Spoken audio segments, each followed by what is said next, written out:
At the New York airport, college student Chloe calls her mother Irene to tell her she's home and learns that her father's birthday party has been cancelled because he was suddenly called to work. Since her dad is a pilot, Chloe decides to stay at the airport to find him. Meanwhile, TV reporter Cameron is approached by a Christian lady who tries to make him accept Jesus in his life, claiming that all the tragedies he sees every day during his job can be explained by the Bible. Chloe interrupts her to point out that God is punishing innocent people for the sins of the past and that working in mysterious ways isn't an excuse. The lady walks away and Cameron thanks Chloe for helping him, so Chloe explains her mother is a religious nut too. In the parking lot, Cameron's dad Rayford takes off his wedding ring before meeting with stewardess Hattie.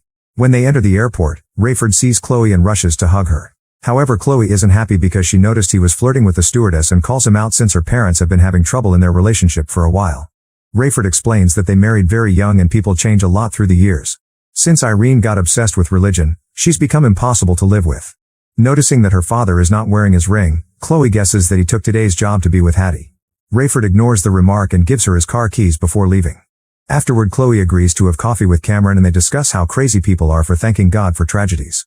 Their conversation is interrupted when an employee brings her 2 tickets for U2 in London so she can give them to her dad, which took him 2 weeks to find. This proves he's planned today's trip in advance and it wasn't a sudden call. A frustrated Chloe gives the tickets to Cameron and asks him to do the delivery instead. While Cameron and Rayford get on the plane, Chloe goes to her dad's car and finds his wedding ring. She goes home and after greeting her brother Ramy, she sits to chat with her mother. At first the talk is friendly, but when Chloe brings up the incident at the airport, things get tense. Irene starts preaching and Chloe gets angry, so she walks off. Needing a distraction, Chloe ends up going to the mall with Ramy. The boy is worried about their parents, but Chloe assures him things will be fine and they hug. Suddenly there's a flash of light and Chloe finds herself hugging Ramy's clothes because he's gone. All around her, people find their loved ones missing. As people panic all over the place, a car that lost its driver crashes right into the mall. Chloe takes a look inside and finds a dead person in the passenger seat. Soon people start to use the chance to loot shops and the bags of the missing people. Outside, a huge traffic jam has blocked the streets. On Rayford's flight, some passengers try to make friendly conversation but others don't want to be bothered. Once the plane is flying smoothly, Rayford sneaks out of the cockpit to secretly meet Hattie and show her the tickets Cameron gave him. Suddenly the plane starts shaking and people discover that a bunch of passengers have disappeared. People start to panic as the plane loses altitude, so Rayford rushes back to the cockpit to discover his co-pilot is gone. He immediately takes over the controls to stabilize the plane. Cameron begins recording everything as people lose their minds and begin pounding on the cockpit door, demanding to see the captain. Hattie fails to calm them down and Cameron tries to help her to no avail. Seeing this on the cameras, Rayford turns up the pressure in the cabin and the oxygen masks drop down. The passengers have trouble breathing, so they have no choice but to return to their seats and use the masks. Then Rayford tries using the radio to call for help but nobody answers, and his phone isn't working. Once everyone's calmed down, Rayford returns the pressure to normal and goes to talk to the passengers, using his authoritative voice to make them stay in their seats. He reminds them that panic is their worst enemy right now, so they must stay composed until they get more information. Afterward, Hattie realizes that her fellow stewardess is also gone and runs to the cockpit to ask Rayford for comfort since she's having a breakdown. Since everyone is leaving their seats anyway, Cameron begins recording again and interviewing the passengers. Nobody has seen anything strange and the vanishment happened instantly, only leaving behind people's clothes. A panicking woman runs to the bathroom to consume some happy powder and comes back to her seat saying she knows none of this is real. Cameron tells her to go to sleep while noticing she's written "it's not real" on her hand. A Muslim man thinks they should be praying, but another passenger begins arguing with him because they have different gods, so they can't share their prayers. Before things can escalate, Rayford announces he's flying back to New York. At the mall, Chloe manages to make her way through the crowd after lots of pushing and struggling. She rushes to the parking lot to keep searching for Ramy but has to run off when a small plane suddenly crashes on the ground and destroys Rayford's car. Chloe has no choice but to start walking, and when 2 bikers pass by they steal her brother's bag. At that moment a crash happens on the bridge and a school bus falls off, landing on the river. Chloe runs to help the passengers only to discover the bus is empty. Soon she reaches town and tries calling her house, but nobody answers. Cars are crashing all over the place and an ambulance comes to pick up the injured people. Chloe runs to it thinking Ramy may be one of the victims and the police have to push her back. As Chloe continues to walk through town, the glass doors of a jewelry store suddenly blow up and a dead robber is thrown out. The store employee comes out with a gun and points it at Chloe until she runs away. Soon she makes it to the hospital, where she notices a sign that says the end is here. On TV, she watches the news and learns people have disappeared all over the country, so chaos is spreading fast. The hospital is crowded with desperate people looking for their loved ones and Chloe can't even get near the entrance. She decides to go around the back and breaks a glass door to sneak in. Dodging the dozens of people in the corridors, she makes it to the nursery and discovers all the newborns are gone. As she checks the rooms, a mother appears behind her and tells her kids of all ages have disappeared, not only in the USA but in the rest of the world too. Back to Rayford, he discovers a plane flying on the same flight path and tries to contact the pilot, but nobody answers. It turns out the other plane is missing both pilots, but it still has a few passengers left. Hattie rushes to tell her passengers to put on their seatbelts while Rayford starts moving his plane, managing to tilt it just enough. The crash is successfully avoided, but the wing of Rayford's plane still hits the other plane on its way out. Cameron looks out the window and notices the other plane going down in flames. One of the passengers uses the distraction to check the bag of the Muslim man, thinking he may find the bomb that caused this, but it's just an electric toothbrush. Another man points out that humanity doesn't have the technology to pull this off and thinks the missing people were abducted by aliens. Minutes later, the passengers call Hattie to show her there's something strange on the wing. Hattie makes Cameron take a picture and take it to Rayford, who concludes the wing is barely holding on and it'll be hard to land the plane. The autopilot isn't working and Rayford can't leave the cockpit, so he sends Cameron to check if anything is spilling from the wing. Cameron does so and confirms the plane is losing fuel.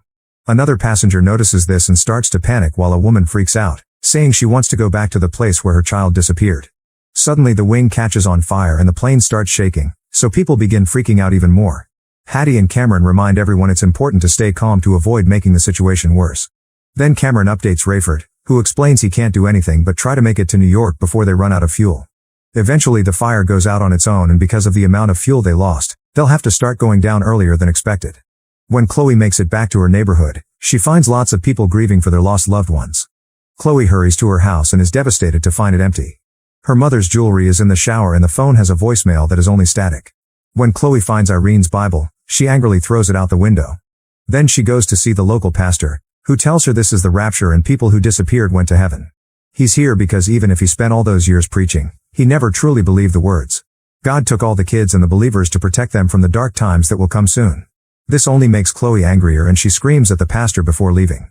On the plane, Rayford checks his co-pilot's things and finds a watch that says John 3:16, which is a Bible passage that claims people who believe in God will have eternal life. Hattie brings the other stewardess things too, and they find a notebook with notes from Bible study. Rayford concludes that this is the rapture and tells Hattie that his wife knew all along. Hattie finds it ridiculous and storms off. In the cabin, a woman snaps and reveals she has a gun, asking the others to tell her the truth because she thinks they were sent by her husband to take her daughter. As Cameron tries to calm her down, the addict passenger shares that she went to a religious school and this incident matches the description of the rapture, so she thinks the missing people went to heaven. The mother says she can't live without her daughter and considers self-deleting, so Cameron shares some stories about his relationship with his mom until he changes the woman's mind and takes the gun away. Moments later, Rayford finally gets a response on the radio and learns the disappearing people happened around the whole world. The airport is full of crashed planes and it's impossible to land, so Rayford will have to go inland. Before Rayford can argue against these orders, the radio stops working again. Since Cameron has a satellite phone because he's a reporter, Rayford asks him to call Chloe, but Cameron says he's been trying all day to no avail. While showing him the sad note Chloe left on the ticket's envelope, Rayford explains he wants to apologize to his daughter and admits it was never his wife's fault that their relationship failed. It was his for walking away every time Irene talked about God. Meanwhile, a depressed Chloe climbs to the top of a bridge. After staring at the view for a few seconds, she apologizes to her mother for how she treated her earlier. When she's about to jump, Cameron's call finally reaches her phone and she gets to talk to Rayford. They tell each other I love you and agree Irene was right. Rayford explains he isn't sure if he'll find space to land the plane, but before he can say more, the phone loses signal and the call ends. Learning that her dad is alive is enough for Chloe to come down and run back to town, where she takes an abandoned bike to move faster. At the same time, Rayford tells the passengers about their low odds of surviving and asks them to start praying.